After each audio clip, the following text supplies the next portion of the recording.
All right, everybody, welcome. We will give folks kind of another minute to file in, but my name is Chris Fusco. I'm the executive editor of the Press Democrat of Sonoma and Napa counties. And welcome to Unpacking the Ballot. Um, this is kind of like a Saturday Night Live episode, I think, live from Santa Rosa. It's Unpacking the Ballot, the star-studded cast.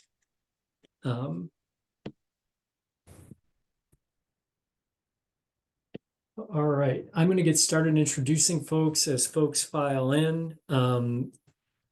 Be forewarned, this is our first live virtual event here at the Press Democrats, so you're all a part of history tonight. I want to introduce our panelists. Samia Kamal, who's a Capitol reporter for CalMatters, one of our news partners, and she is going to walk us through statewide propositions. We also have on our panel Emma Murphy, Edward Booth, and Amy Windsor. Emma covers Sonoma County for us. Edward covers Napa County. And Amy covers, she's our community journalism team lead, which means she covers just about everything. We also have, if we're continuing with our Saturday Night Live theme, Jennifer Sawney is kind of our special guest tonight. She is going to be speaking on Petaluma issues. We've got Paulina Pineda here. She is our City of Santa Rosa reporter. And last but not least is Phil Barber, our PD investigative reporter who has been covering Measure J. We also have Brett Wilkeson and John Deanna on screen. They're going to be helping sort through questions as you all submit them and then trying to prompt me to ask some questions. But this is really going to be sort of a dual event.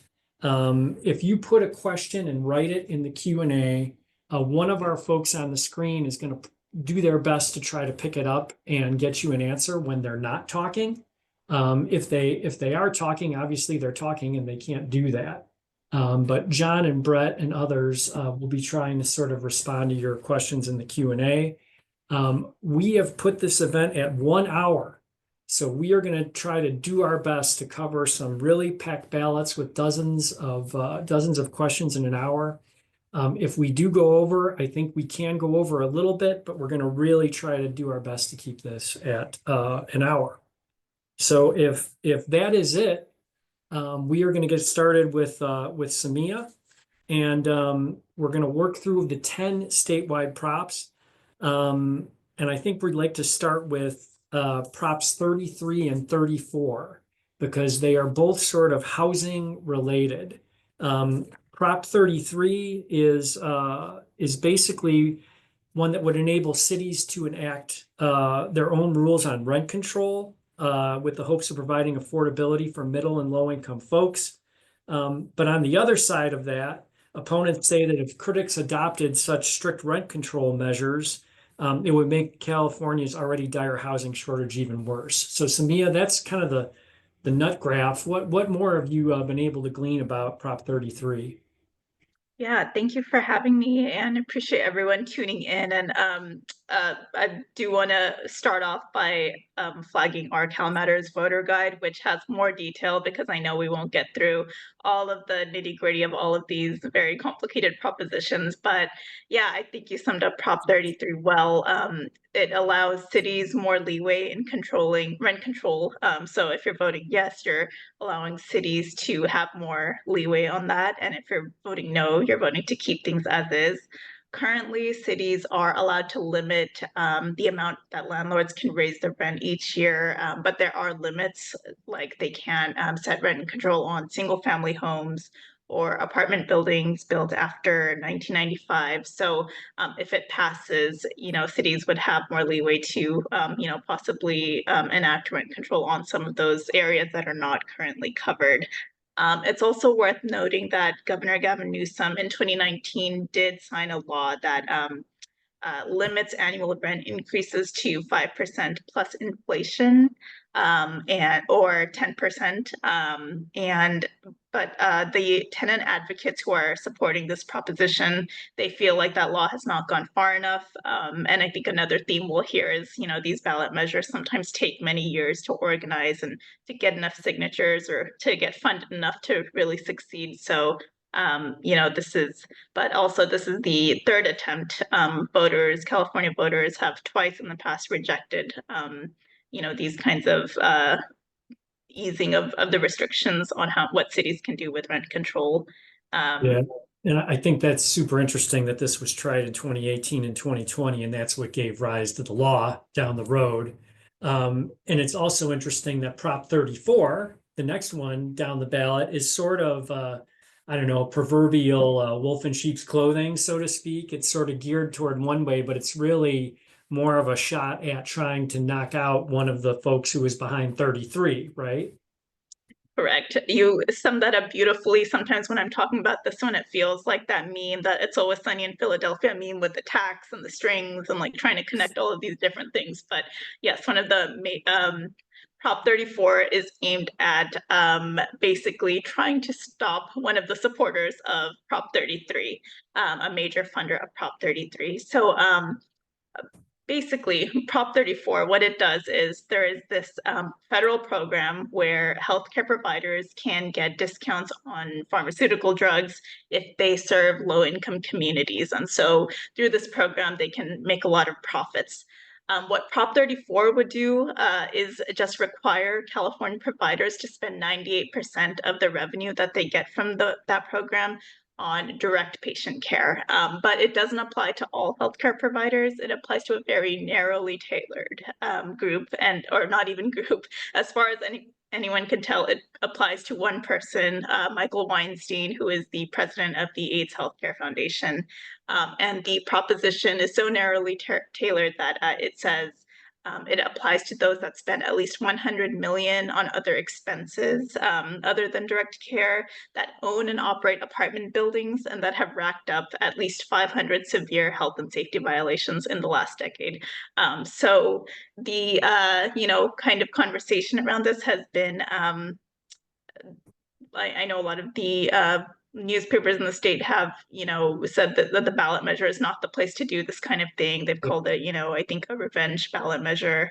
I think Consumer Watchdog is one of the opponents, as well as, unsurprisingly, the AIDS Healthcare Foundation. This Prop 34 is supported by the California Apartment Association, the California Chamber of Commerce, California Republican Party. It has some bipartisan support, and I think like most of the concern is around not the program itself, but why this is on the ballot. Motivation. Okay, all right, we're going to keep moving. We got to keep moving fast. So Prop 5, also housing related. And interesting, I think the threshold now to put sort of an affordable housing question before voters is up near 60% or 59%, and this would lower it to 55. Why does that 4% matter so much? Yeah, so in 2022, Berkeley tried to pass a measure and to fund affordable housing, and it failed because it was, it was not, it did not get a 2/3 majority, which is what's required right now for local governments to borrow money. And so 55% is aimed at, the supporters say that it's too hard to borrow money, like cities can't deal with a crisis, with these limitations. But opponents say that it should be, there should be broader consensus. It should be at least 2/3 majority to approve, the lowering the threshold to borrow money, especially because, that tends to end up as increased taxes on property owners, and so that's some of the concern around that. Okay, all right. So we will move on now to two of the, I think we're going to keep going with a borrowing theme here. So there are two props that call for borrowing $10 billion apiece. One is Prop 2, and that's for schools and colleges and for construction. And then there is Prop 4, which is for climate change. And it was interesting to me, our environmental reporter, Mary Callahan, the lead on her Prop 4 story was how advocates are saying it's either, well, we're going to pay now and borrow all this money to protect the environment, or we're going to pay later. in any number of ways. And I think the same argument can sort of be met toward education, right, with crumbling schools. That said, borrowing is the most expensive way for governments to get money because, and we're going to be talking about that a little later with all the school questions we have in Sonoma and Napa counties. So I guess how would you kind of, I'm putting these two together. They're kind of like chocolate and peanut butter to me. How do you see them, Samia? Yeah, I think there seems to be less controversy over what needs to be funded. These are very real concerns that California continues to face, wildfires and all of these things keep coming up. The concern has been, are people who are struggling with the cost of living in so many ways, are they willing to shell out more money? And and the backdrop of this is that the state has been in a budget deficit for the last 3 years now, I believe, and so it doesn't look like this funding will come from the state in the future, and that's where this climate bond came from specifically. Some of this money was it was allocated in the state budget a couple of years ago, but since we've been in these deficits, it has been, sort of rolled over to the voters, to the people to kind of take on that burden. So that's kind of the backdrop of that. Okay. Reminder to folks out there in Zoom land, you can put your questions and answers in the Q&A if you have them. Samia is going to be here for a limited time only. So we're going to keep on trucking to Prop 35. So this is one that is got a lot of money going at it from the healthcare industry. Kind of give us the overview, Samia. Yeah, so Prop 35, this would make permanent an existing tax on managed healthcare providers, and basically the funding from this funds Medi-Cal. But over the last decade, as the state has expanded eligibility for Medi-Cal, funding for that has not kept up. So this is a way to make it more sustainable because currently doctors are not able to, the reimbursement rates are too low for them. And so people are not getting care because they're not able to find doctors who are opting into this program. So this is a way to, make that more sustainable, to make it permanent. And sorry, I'm just looking at the questions, which I will come back to. But yeah, so there hasn't been a lot of like policy opposition other than concerns about the state budget and whether there is, it leaves enough flexibility. On that note, I would say, Prop 38, I think, or I'm sorry, the education bond, there's a sort of a similar program of, local funding for schools. And even this year with these budget discussions, the state was talking about like, do we need to make some changes to that? It didn't go anywhere, but it's always kind of in flux. No funding, I think, is guaranteed forever. Okay. All right. So I see some questions starting to roll in, but let's get through our last few here, and then Brett, you can help us cycle through questions. So for Prop 32, minimum wage, this one was supposed to be brought before voters sooner, right? But now it's just getting around to it now. Business groups are against it, not surprisingly, right? But it seems pretty cut and dried. $18 an hour, right? Yeah, exactly. Yeah, I think you summed it up well. Separately, aside from this, healthcare workers and fast food workers have already fought for minimum wage hikes in those industries. The supporters of this say this would still help. I think it's about 2 million people who are still, working in jobs where they're not making a livable wage. So it's meant to kind of close the gap. But yeah, I think this process sort of started before all these other, efforts in different sectors. Okay. All right. And then just like I tied together props 2 and 4 with borrowing, I'm going to tie together props 6 and 3 because they're both constitutional questions. And one seems really not controversial. I think prop 3, removal of the antiquated language on gay marriage, that seems like kind of a no-brainer given what the legislature has done over the years. But on 6, the removal of language about forced labor in prisons, that seems to be a little bit more controversial because it could have an economic impact, right? Yeah, and I think this came out of the reparations package that has, this discussion has been happening for the past 2 or 3 years. And one of the workarounds that supporters propose on this is setting up a volunteer work assignment program where, people who are incarcerated can get credit towards their, decreasing their sentence as a way to, uh, deal with the costs, which are unknown, I believe, for this program. A similar measure was considered by legislators in 2022, and that one was estimated to cost about 1.5 billion. And so this voluntary work assignment is a way to, you know, amend what they tried before. Okay, okay. And that we got through nine. That leaves us with Prop 36 as our 10th, and then we've got a couple questions here. So, I mean, there's a lot of public support for Prop 36, it seems, given what we saw, especially in the North Bay and in San Francisco, with the folks kind of arguing that we've gotten too light on crime in California. But there's a flip side of that, and advocates are really worried about this if it passes, which it kind of looks like it will. Talk a little bit about that side of the argument. Yeah, so this is the proposition related to sentence enhancements, and specifically dealing with retail theft, and creating a new category of crime, I believe.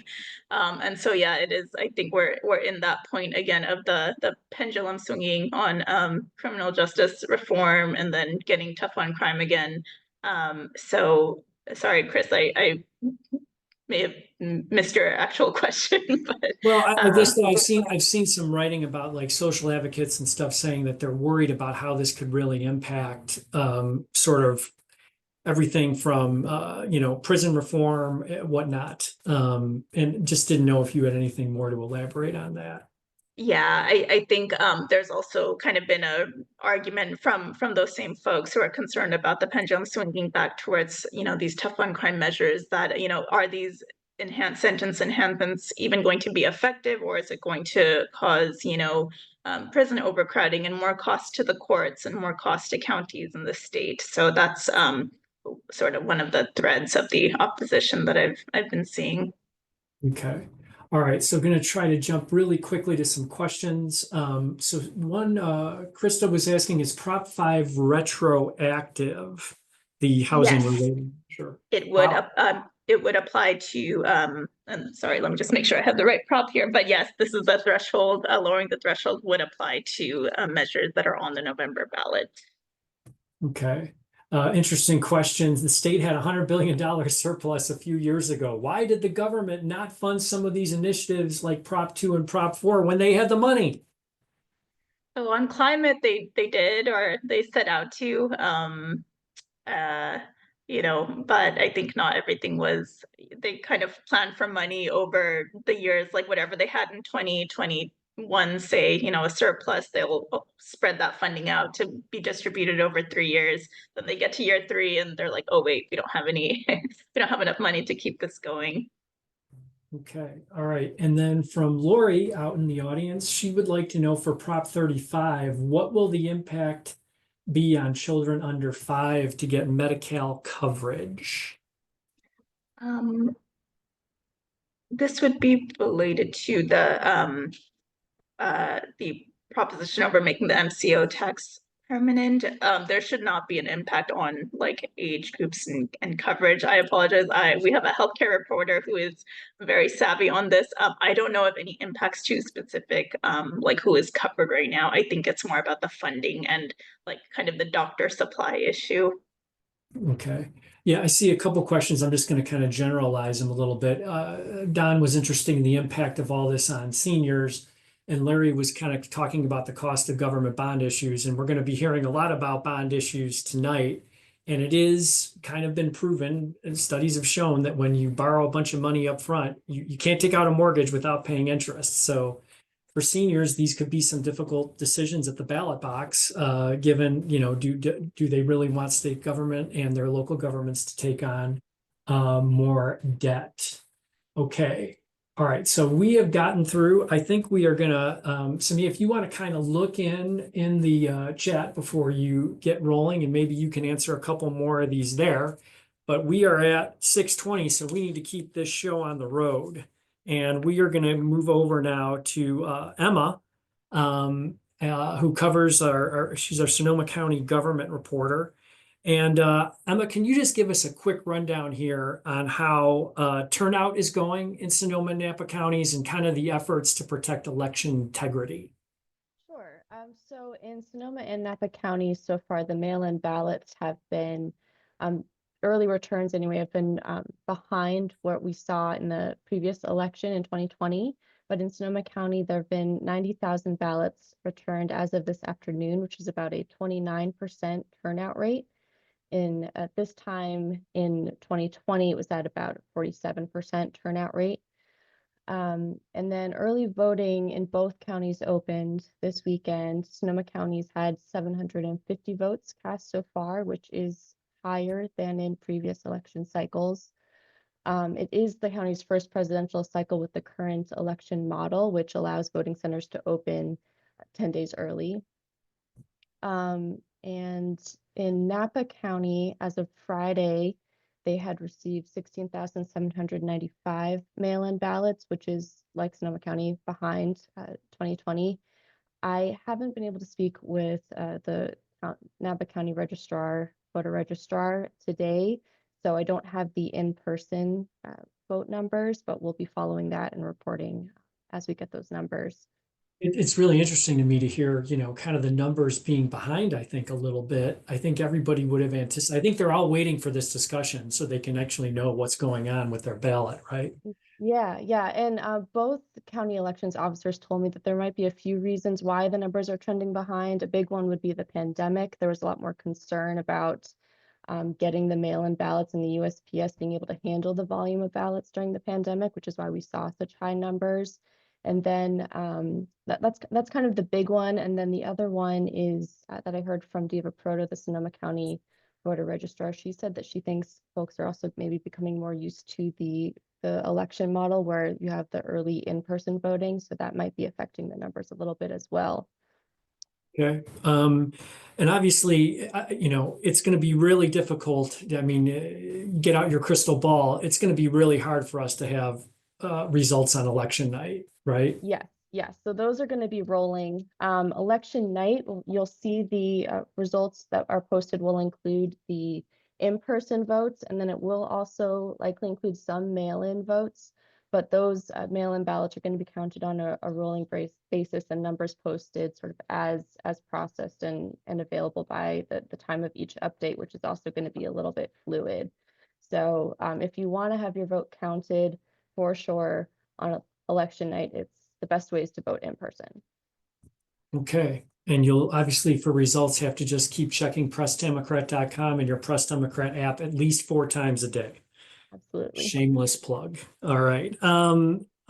Let's talk a little bit about Measure I because you've covered this issue extensively. Sure. Talk about Measure I and what it means for childcare. So it's a quarter-cent sales tax to support a variety of programs under the child health care umbrella, as well as to strengthen the child care network in Sonoma County, with the idea being that it's going to help providers hire more people, increase wages to retain employees, and with the ultimate goal of being to increase the slots that are available for families to enroll their children in local child care.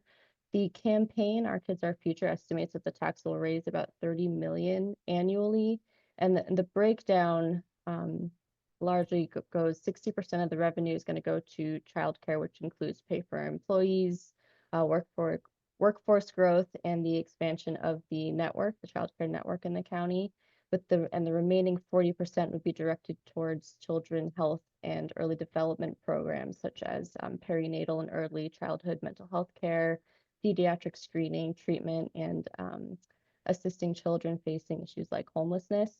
And most of this funding is going to be available to providers through grants. So anybody interested in accessing these funds would need to apply. And First Five Sonoma County, which is a local child and family services agency that has also endorsed this measure, would be administering the funds, reviewing the applications, And there will also be oversight from an advisory council that would be appointed by the Sonoma County Board of Supervisors. Okay, so the county would basically be the one overseeing the grant program. And again, this would be a new sales tax, correct? Yes. Okay, and one thing I think to note, because we're going to be talking about sales taxes a lot tonight, that in Sonoma County, the half-cent sales tax for firefighting funding, that kicked in on October 1st, correct? Yes. So people are just starting to see that one now when they're going out shopping or Right. going out and buying goods. Okay, so this is on top of that. All Mhm. right, now this is a good time to jump in. I think we're gonna call in Amy off the bench here. Measure W is for libraries. That is not a new tax, correct, Amy? It is a continuation. Correct. So Measure W is a renewal for the Sonoma County Library. Most people know it as Measure Y because that's what it was in 2016 when it was originally passed. That's an 8-cent sales tax that comprises about 40% of the library's budget. They use it for library collections, technology, programming, staffing. I believe it has helped them add about 87% more staffing since it was passed in 2016. One big thing that's different about the renewal this year is that there is no sunset. Currently, Measure Y is set to expire, the current sales tax is set to expire in 2027. So this new sales tax, this renewal, excuse me, would have no sunset. It brings in about $16 million a year to the library. It is supported by the Library Commission, the Board of Supervisors, Congresswoman Lynn Woolsey. There is some opposition to this sales tax from some of the members of the Oversight Committee and individuals in Sebastopol's library. But that's it in a nutshell. Okay, yeah, it's interesting. So really, if the library loses this time around, it'll probably just come back again, right? Because this doesn't expire. This gives them a little bit of a cushion. It does give them a little bit of a cushion. They have mentioned that if they are unable to get this sales tax, it would mean, cutting to programs, library hours, etc.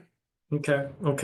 All right. So we're going to pivot to South Sonoma County now and bring in Jennifer Sawney, because it looks like kind of the hottest political activity right now is happening on your beat in Petaluma. And some of it's got to do with political personalities, but other parts of it have to do with a hotel. So can you tell our viewers here a little bit about what you've been covering? Yeah, so right now in Petaluma, there's 7 candidates that are vying for 3 seats. So this is the second half of the changeover to the district election model. So candidates in districts 4, there's 2. It's JJJ.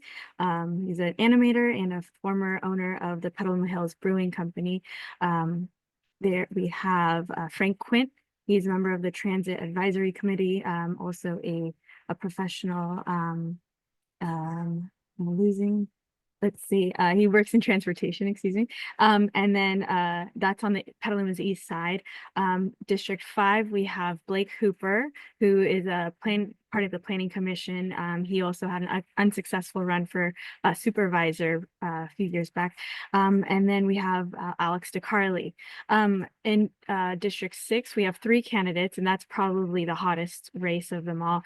We have 2 city council incumbents, Brian Barnacle and Mike Healy, longtime council member Mike Healy, and the newcomer is Lance Keene.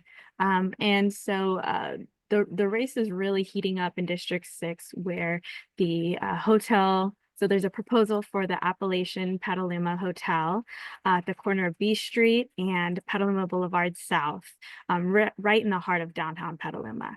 But attached to that hotel proposal, so the hotel is a 6-story, 93 room hotel with an underground parking garage.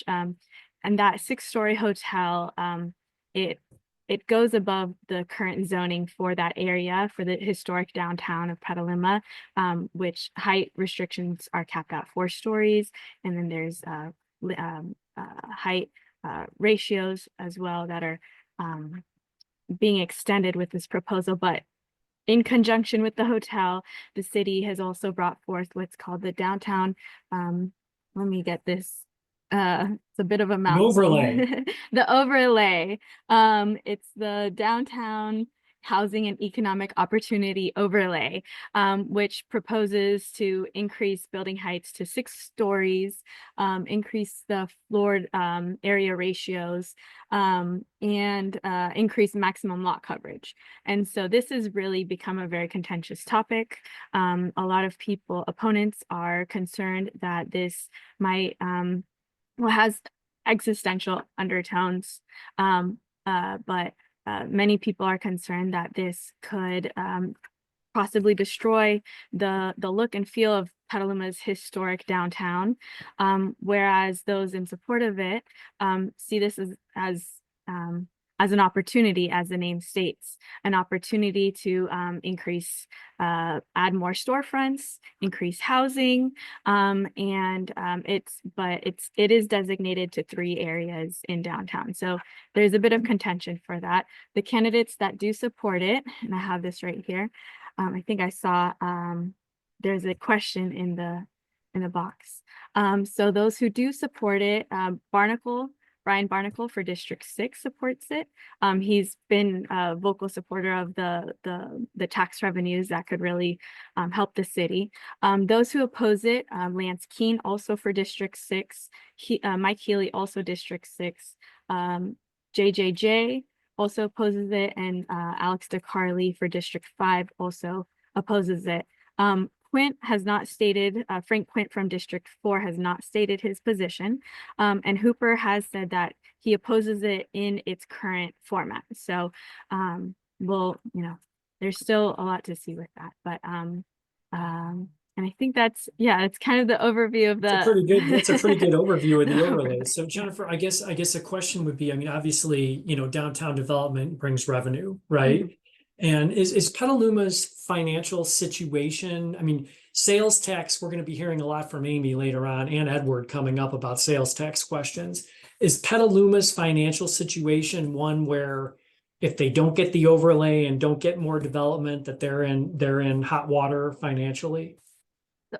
Excuse me. So that hasn't been explicitly stated, whether or not this will really, this has a big impact with that regard. But there are forecasts that it could be in millions of dollars over the next, I think, 25 years. I don't have the figures in front of me at the moment, but there is a sense that it could it could bring a steady stream of revenue for quite some time.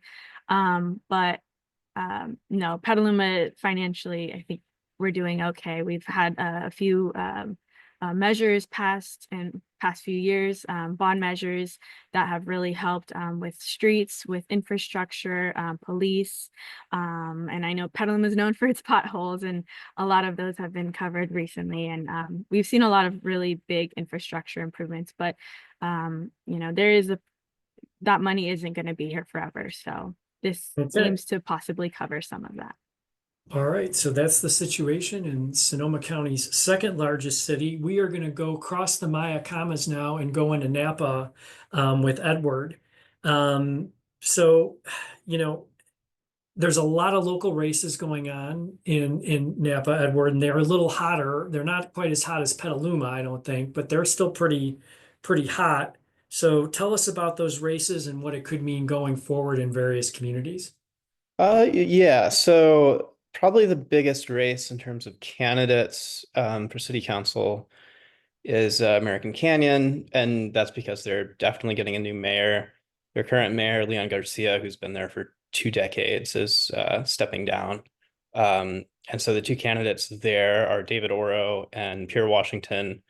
Both of them are current city council members for American Canyon. Along with that, there's 2 open seats for council, and no incumbents are running for those seats. And there's 4 candidates for those seats. That means the city's going to get, 2 brand new council members as well. Basically, what that means is, there's just a major shift in leadership. Kind of unclear where that's going to go, but when you've had a mayor for such a long time, it's kind of an opportunity for new people to set a tone for the city. But it will be current council members, one of the 2 in that seat. St. Helena is also a pretty competitive council and mayoral elections. There's also no incumbents running for 2 St. Helena City Council seats. So that means, again, there's going to be 2 new council members there. The current mayor, Paul Doering, who's been mayor for 2 years, is being challenged by one of the current council members, Billy Summers. So that's another contest. Yeah, aside from a lot of questions in St. Helena, which we'll get to in a second, related to measures and water issues and financial problems, but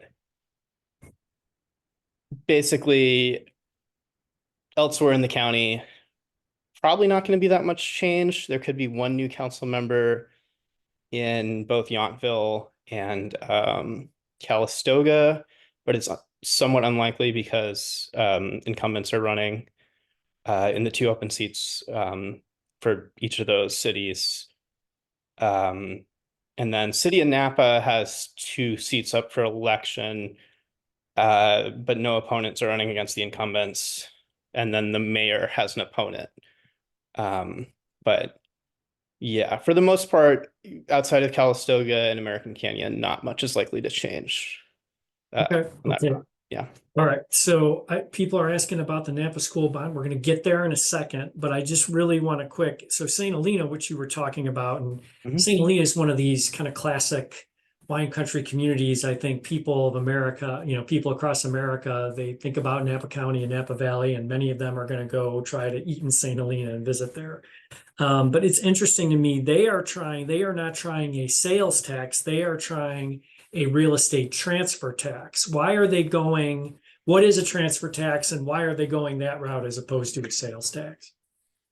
So yeah, a transfer tax basically, it's like a percentage that you tax on a sale, when real estate is sold typically. So they would get money from, I believe, sales under 1 million are exempt. So that's sort of taking advantage of a lot of the very expensive real estate in St. Helena. They went with that option because they saw it as an opportunity, but it seemed like the least bad option to the council members. That's what they said, in the sense that it affects the community, but it's affecting the people who are selling and buying the real estate largely. So it's targeted toward kind of the wealthier. The higher the home price, the more the tax payment. Okay. Yeah, exactly. There's brackets, but yeah. Okay. So in Napa now, Napa is going I feel like they're going all in or something. Like if this a 1% sales tax hike is nothing to sneeze at. Why is Napa going that route? Napa, so unlike St. Helena, Napa hasn't been dealing with budget deficits, but they're basically expecting that budget problems will be on the horizon. They're sort of expecting a downturn in tourism.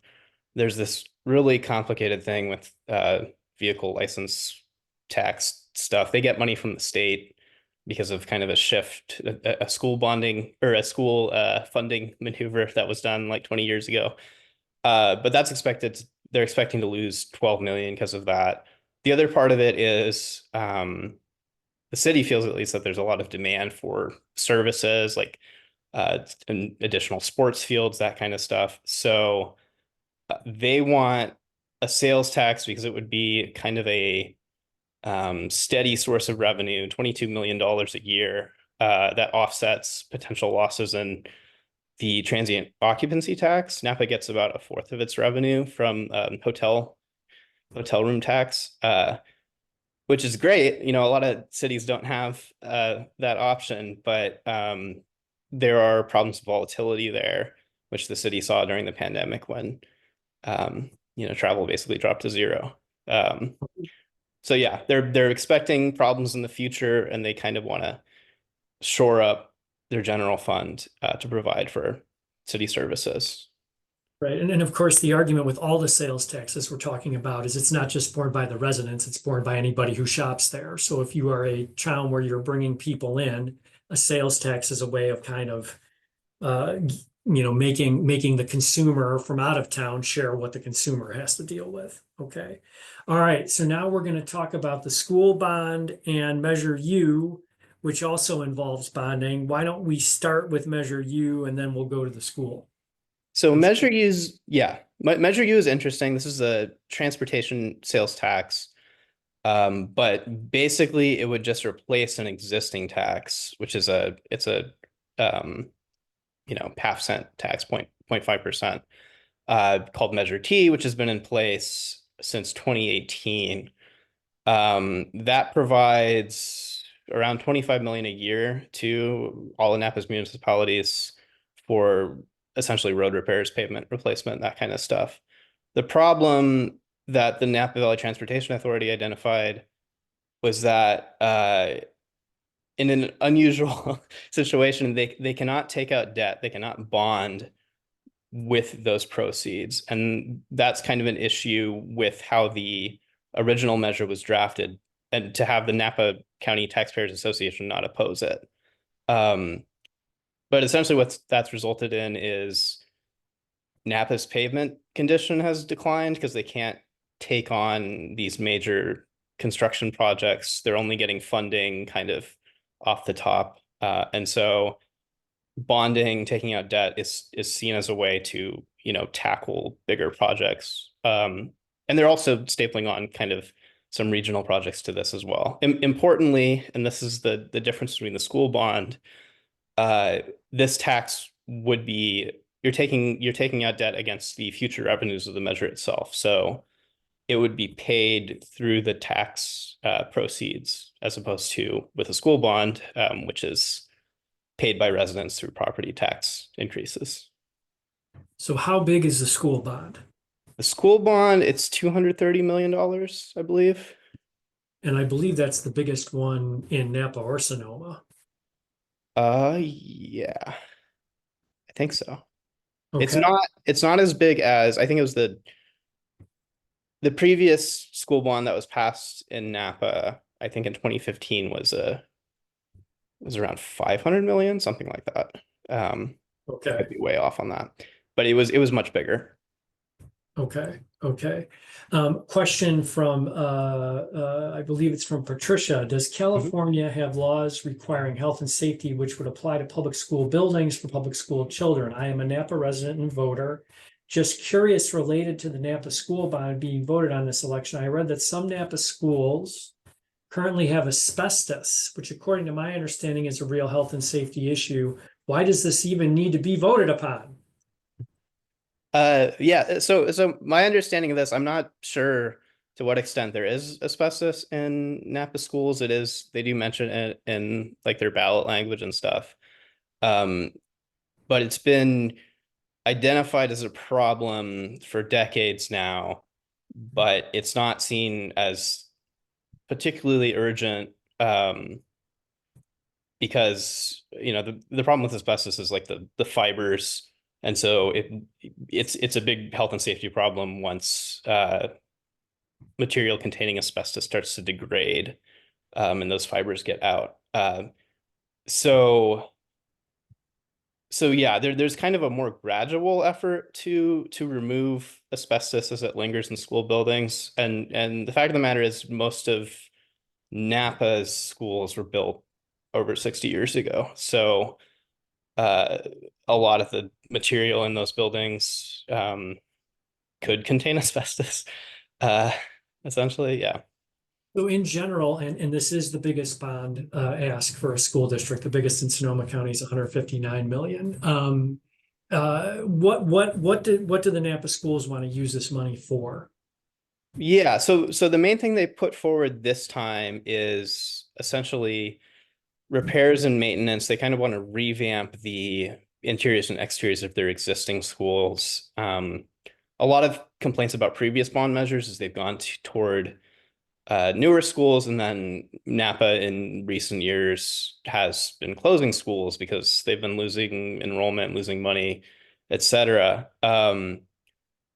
So yeah, they're very focused on building up what already exists, I guess, as a means to improve morale among students.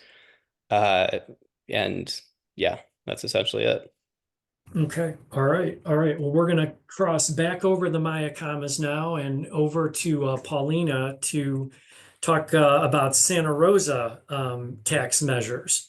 And Paulina, you've been there. There's a couple different ones here. They've morphed a little bit. Tell us a little bit about the evolution of those and what's actually on the ballot now that Santa Rosa voters will be picking from. Yeah, Santa Rosa voters will be asked to increase the business license tax charged to all of the businesses doing business in the city. It's about 13,000 of them. They'll also be asked to increase the rate that is charged to guests staying overnight at hotels, motels, Airbnbs, and other lodging establishments. The business tax really is, I think, the one that has caught the most attention, especially from large businesses.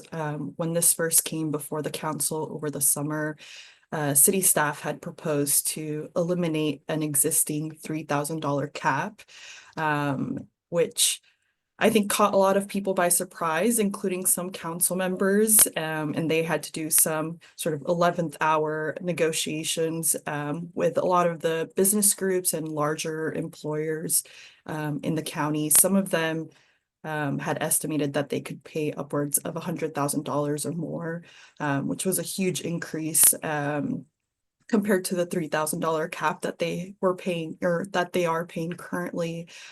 Staff came back with a revised proposal that has since been endorsed by the Sonoma County Alliance. And that proposal establishes sort of a tiered minimum. So everybody's going to see an increase. How much really depends on how much you report in gross receipts. It starts at 200, and then for larger companies that make more than $1 million or that report more than $1 million in gross receipts annually, they would start with $1,000 minimum and then pay a certain rate above that for every I think it's $1,000 more that they earn over $1 million to the cap of to the new cap of $10,000. Which is far lower than Yeah. $100,000. I think city staff have said that it hasn't been updated in 30 years. And city staff said that that is likely what it would have been at if they would have increased it to account for inflation over the last 30 years. The $10,000 cap, if approved, it would also set that maximum cap would increase every year for inflation, I think with a cap of about 4%. So businesses would see a more gradual increase than having to sort of, budget for this very large one-time jump year over year. It would also be expanded to include short-term rentals. They'd be required to pay the business tax now. Interesting. There's been some organized opposition by a group of resident activists, but largely it's been a fairly muted campaign. I think, as we've talked about all night long, there's just so much on the ballot. The other measure FF, it would increase the city's transient occupancy tax rate from 9% to 11%. Which right now the city has the lowest in the county, and 11% would still be on the lower end, but with 2 additional fees that the city charges that pay for tourism. it would jump to 16%, which would be the highest, tied with Healdsburg. And the opposition has argued that that is gonna, deter visitors and in the long term hinder the local economy. But the Yes campaign has said that that tax also hasn't been updated in 30 years, and that people are willing to pay a little bit more to come visit Santa Rosa and Sonoma County. Yeah, well, it's interesting too, because folks are, if you're a resident, well, why not tax hotel? That's better. I'd rather have guests pay more than me having to pay more in sales tax. And that's Okay, sort of what so- the campaign has said, that, everyone should be paying their fair share into city services rather than tapping individual residents through another tax, sales tax. Okay. All right. So we are going to start to go into rapid fire mode here. What is your most interesting city council race, and what do people need to know about it? Sure. There are 4 races on the ballot, but really just one competitive marquee race this year, which is in District 5, which is the city's central district. That race is between Caroline Banuelos, a Santa Rosa Junior College trustee and a longtime community leader, and Jeremy Newton, a former Army or a military veteran and airlines pilot. They're vying to fill the seat being vacated by longtime council member Chris Rogers. They are largely politically, aligned. They've split a lot of labor endorsement. They have even split endorsements from some local elected officials. I think really, that race is going to come down to what voters want to see in their next representative. Banuelos has said, she's lived in Sonoma County 30 years. She's lived in the district 10 years. She understands intimately the, what people in that largely working class district face every day when it comes to housing and rising cost of living. And she said that she could, kind of bring her wealth of knowledge over the last 30 years to the position. Newton is fairly new to the area. He's been here about 2 years, but has quickly, increased his profile. He's active with the local Democratic Party. He serves on the city's housing authority. Also brings a lot of experience from his time in both in the military, but also with his labor group, and has kind of learned the ins and out of government as well through that. I think that race could largely come down to who has the strongest ground game and who can really get out in front of voters over the last week and in these next couple of days before the election. Has the Democratic Party endorsed in that race? They have, yeah. They endorsed Banuelos, and most Okay. of the Democratic Party affiliates, like the Young Democrats and the Latino Democrats, endorsed her as well. Okay, well, that's an interesting. We'll see if the ground game comes out from that side. All right, Amy Windsor, we are continuing rapid fire mode here. So we talked a little bit about the Napa school bond.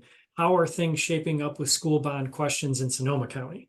Yeah, good question. So there are 9 school bonds in all, seeking $584 million throughout Sonoma County. The smallest is 12 million. As we mentioned before, the largest is 159 million. That one is at Petaluma High School District. School bonds in general, they're all kind of looking for the same thing: modernization, maintenance. Our schools need new roofs, electric repair, HVAC systems, replacement of portables, some of which are 20 years past their prime. In some cases, some of the school districts are looking to advance education, which is really exciting. They're looking for new science labs, technology, arts. That's the case with Petaluma Elementary School District. That's the 3rd largest school bond. Windsor Unified School District is the 2nd. Sorry to go out of order there. Healdsburg Unified School District is the 4th. And Bellevue School District in Santa Rosa is the 5th. Those are at, when you break them down into like how much it would cost you per year, Petaluma High School District would add $288 to your property tax bill. Windsor Unified would add 450, which is more, but the overall bond is bigger. Petaluma And Elementary that's, would, is that for the average homeowner, Amy? for or the is that average, for that's median income, median or income? excuse me, not median income, medium home price. Okay, Petaluma Elementary would be 288. So those two Petalumas bonds, if they both pass, would be an additional $576 on the median home in Petaluma. The Healdsburg bond would be an extra 267, and the Bellevue school bond would be 204. okay, so not nothing. Not in any nothing, of but these. again, But people have to going make their choices. right, and just like Edward said with the Napa schools, these schools were not built yesterday. Okay. All right, let's go to sales taxes, rapid fire. We've heard about Santa Rosa, we've heard about Napa, but Sonoma has its fair share of sales tax measures. Yeah, so there are 3 on the ballot right now. Sonoma, Cloverdale, and Sebastopol all have sales taxes on their ballots. Sonoma and Sebastopol are asking their residents to approve a 1/2-cent sales tax. Cloverdale is asking their residents to approve a 3/4-cent sales tax. With the Sonoma sales tax, if it was approved, it would increase their sales tax to 10%. If that sales tax and Measure I are both approved, then it would be 10 1/4. Which does reach the state cap. Is that what community is that again? That's in Sonoma. That's in Sonoma. That's What in about Sonoma. Sebastopol? So Sebastopol's a little bit wonky. It would, if both Measure I and Measure U, which is their sales tax, are approved by voters, they would actually surpass the state cap of 10.25, and it would surpass it by 1/4. And we did a lot of research and made a lot of phone calls, and learned that the Attorney General would actually make the decision on how those sales taxes would be allocated. We do believe that Measure I would be fully implemented, and that at least 1/4 of Sebastopol's sales tax would be fully implemented, but nobody could give us a real answer. Nobody could give Measure I a for sure answer, and nobody could give Sebastopol a for sure answer. So Ed has a question, jumping back, does Measure I ever sunset? Emma, I'm gonna bat that to you. Does Measure I ever sunset? I don't think it does. It would have to be, voters would have to essentially undo it. Thank you. I can tell you that Measure U, the sales tax in Sebastopol, has a 12-year sunset. I don't believe the Cloverdale sales tax has a sunset, and I apologize, I don't know about the Sonoma sales tax. Napa one does not have a sunset. Thanks, Edward. All right, all right. Yeah, Well, so then, that's pretty much the gist of the sales taxes here. Since I know we're going rapid fire. no shortage of them. Okay, so if folks, if you wanted to get some, what does W have a sunset? Asks Nancy. No, so W does not have a sunset. That is a big change in the library tax this year. Currently, Measure Y, which is what the library tax is currently called, sunsets in 2 years, but that's a change in this renewal, is that it would not sunset. Okay, another Measure I question. The tax of 1/4% would generate 30 million, but the entity receiving the money is not stated how it would actually spend the money. How does First Five plan to increase wages for childcare staff when the entity does not hire such staff?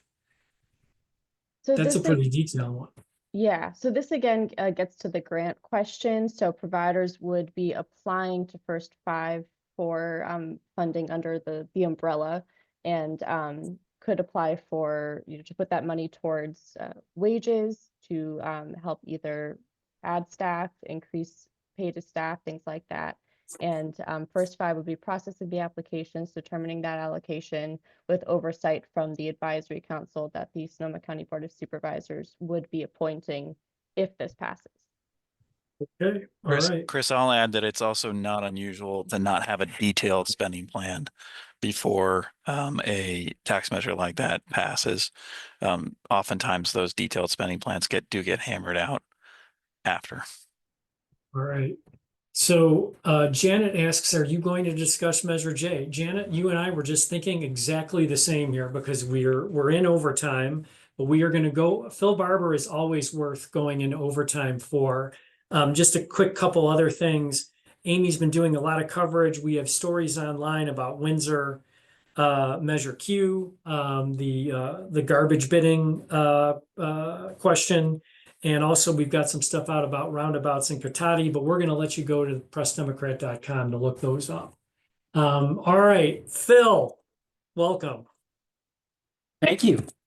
All right, so we know there was big spending on Measure J, and you did a big story. Has more come in, I guess, since you've done your reporting?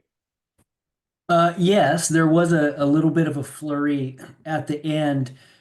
What came in at the end showed the no on J side getting more money at about a 6-to-1 ratio, which is pretty close to what it has been since the inception of the measure. So in the last month, since we reported on that spending, the no side has received about another $160,000, including $50,000 from a lender in Colorado, $25,000 from Sonoma County Farm Bureau, $20,000 from Rock Island Refrigerated Distributors of Petaluma. The yes side has received a little under $30,000 in that time. So we're definitely over $2 million in total contributions. Okay, and that's still, though, that is not the record, right, for Sonoma County? I don't believe it is. It's a little hard to track that, but it looks like the last attempted extension of the Smart Rail sales tax drew more than this. Okay, all right. So why is Measure J getting so much attention outside of Sonoma County? Well, I think it's seen as a real sort of testing ground, and it's a measure that could possibly set a lot of precedent. So, I think animal welfare and animal rights activists think that if a measure like this could get a toehold in Sonoma County, and it would be the first, we'd be the first county in the United States to pass a measure like this, that it could perhaps catch on elsewhere. And for those exact same reasons, agricultural interests and local farmers believe it's a dangerous measure and, don't want to see it spread in that way. One of the things that struck me about all of your very good reporting on this and very comprehensive reporting on this is how difficult it seems with both sides are grappling with what exactly is a factory farm, right? So, why did the Measure J authors choose concentrated animal feeding operations as the guiding definition for this ballot question? So that term that you just mentioned, often used, often expressed as CAFO or CAFO as shorthand, is borrowed from the Environmental Protection Agency, federal agency. And it's used to help monitor water quality and water pollution. And I think that the supporters of the measure adopted it largely because they wanted to take a definition that was created by someone else and someone who is seen as objective in this way. And so a federal agency sort of accomplished that. And yet it is a definition that would have some teeth to it because there are dairies and poultry farms in Sonoma County that are of a size that it would put those farms over the threshold of being a CAFO. So, they could get something done with that definition, but also not feel like they were pulling it out of a hat. Okay. But now this gets back to, though, like there's been a lot of talk about small farmers, right? And The yes on J side says, well, we're here to help the small farmer. The no on J side says, well, we're here to protect agriculture in Sonoma County, and that helps small farmers. So how do the small farmers themselves feel about this? I mean, we only have anecdotal information on that. There hasn't been any thorough surveying that I've seen, but I will tell you that the emails that I get when we publish a story, and I would say, judging by our letters to the editor as well, small farmers are against the measure generally. That's not 100%, but generally I think they are. And my sense is that there's sort of a shared community there, that I think it's very relatable. The work that is done on these big animal farms is relatable to small farmers as well. And I think they want to, preserve that in Sonoma County. Okay, okay. Good. I think we got an interesting question here from Charles Francis, who asks, Brent Newell at the no on J side says, told the PD, quote, first we defeat Measure J, then we convert a roundtable of experts, all parties at the table, and identify areas where there are actual issues. We work together to develop reasonable solutions. Charles wants to know, well, if they defeat J, why would they even come back to the bargaining table? It doesn't seem plausible. Well, I guess the easy answer would be, agribusiness has spent about $2 million on this measure. So it was expensive to defend. And if there's another way to go about reaching a consensus, they might be tempted to do that. I will say that I spoke to Brent Newell, and I've spoken to some of the people who own big poultry farms around here. They insist that they are open to talking to interests outside of the agricultural, outside of the farming community, to come up with solutions that could enhance animal welfare and environmental regulations if it's done in a way that doesn't put them out of business. I have to leave it to voters to judge, how much authenticity they place in that. But pretty much across the board, those farmers tell me that they are willing to be at the table. And obviously the theory here is that, if it doesn't pass this time, there could be another ballot question. How quickly could the next ballot question surface on this? Good question. I mean, I would think immediately, but if this measure doesn't pass, I don't know that would happen here, or whether organizers would take the fight elsewhere. I do think there were strategic reasons for picking Sonoma County, and whether this passes or fails, I don't think it's the last time an American county, and probably a California county, will see something like this. Okay, okay. And I suppose it depends on the margin of victory too, right? I mean, if it's close, then it makes sense to come back and tweak it and try another round, and that's going to spark the spending of millions of dollars again, based on what we saw this time around. Okay. Measure J and the avian flu. They both make a lot of news. We had our first kind of avian flu story in some time, backyard cases in the paper over the weekend. How do Measure J and the avian flu intersect, Phil? There is some overlap there, in terms of animal welfare. I think, the avian flu that is devastating American poultry over the last 2 or 3 winters, it does have the potential to magnify those issues of how animals are treated. A couple weeks ago, a photographer, Kent Porter, and I visited a Sunrise Farms egg laying facility, and the co-owner, Mike Weber, took us into the organic barns, and his organic chickens had just been brought in for the winter season. Typically, they would be allowed outside all year, but with the threat of avian flu and transmission from wild birds, those farms are bringing their animals inside for the winter. So, I suppose the supporters of Measure J could argue that this confines and concentrates those animals even more than usual.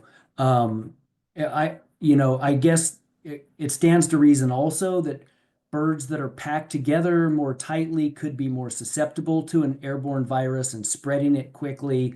Certainly last year when the virus swept through Sonoma County, some of the larger poultry farms that we see on the CAFO list did get hit with that. On the other hand, we just had our first outbreak of the season in Sonoma County, and it was not at a big chicken farm. It was in someone's backyard. They had 50 to 60 pet birds, so it really can strike anywhere. Okay. Question, and I think you might have answered this in the chat, Phil, but I think it's worth. Will Measure J really eliminate all Sonoma County dairies?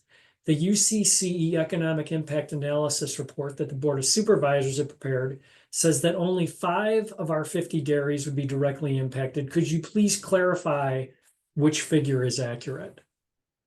Yes, and to be honest, or to be clear, no one knows an exact number of dairies or egg-laying farms or duck farms that would be classified as CAFOs. No one has either no one has taken those counts at farms, or there's no mechanism for reporting that. So we're not sure. But I think that most the consensus is, in terms of dairies, it would probably be somewhere around a half dozen dairies.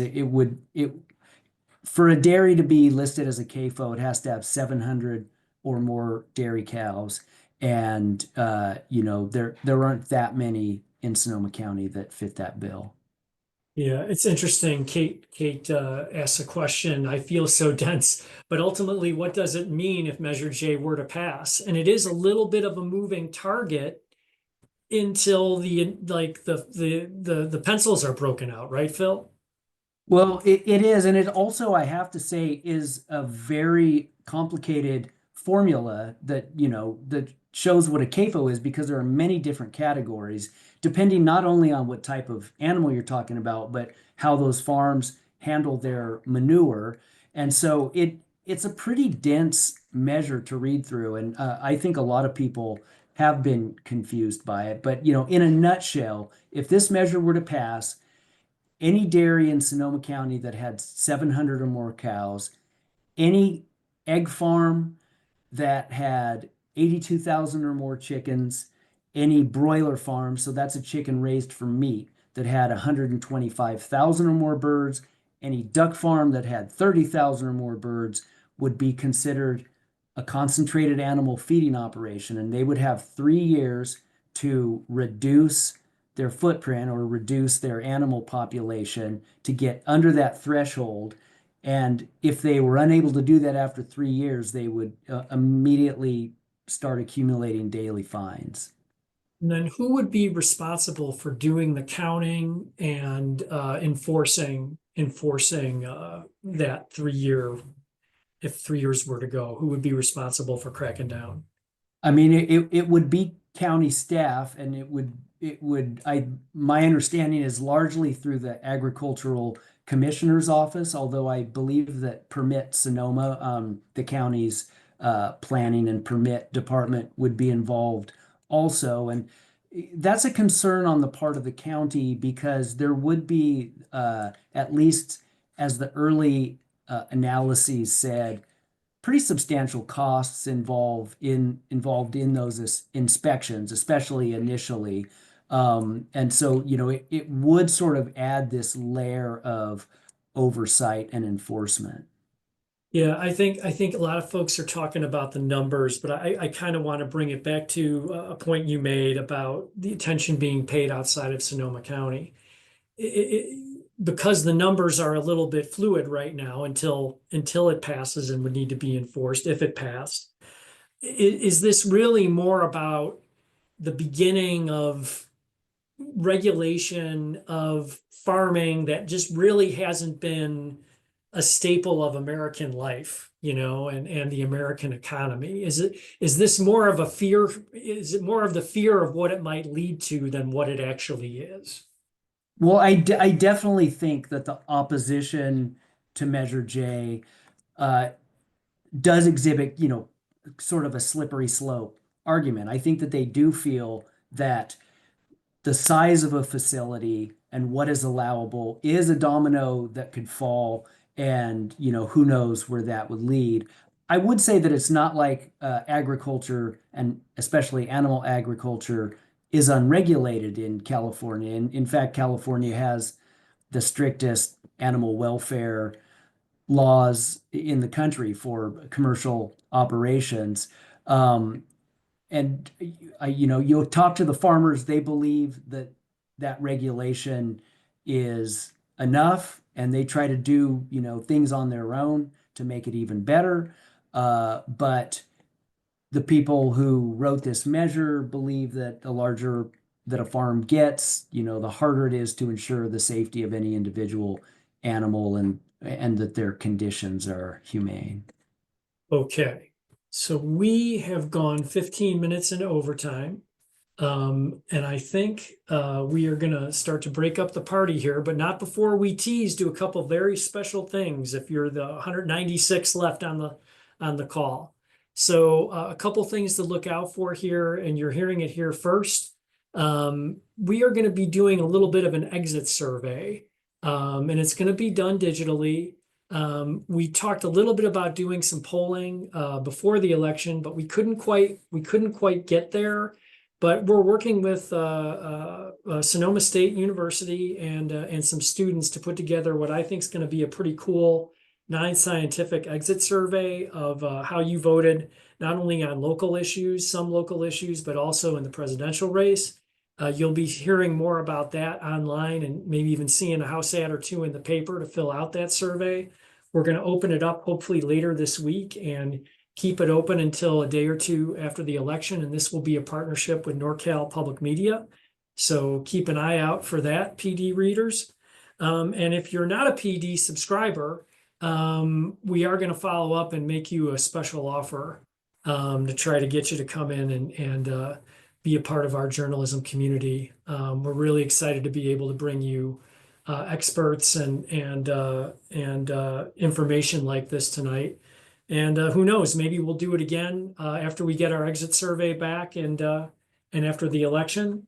A recording of this event will be posted online sometime tomorrow morning, and so we'll social that out. And I think with that, unless anybody else has anything else to say, we can call it a night. All right, thanks, y'all. We'll see you in the paper and on the app and online. Thanks.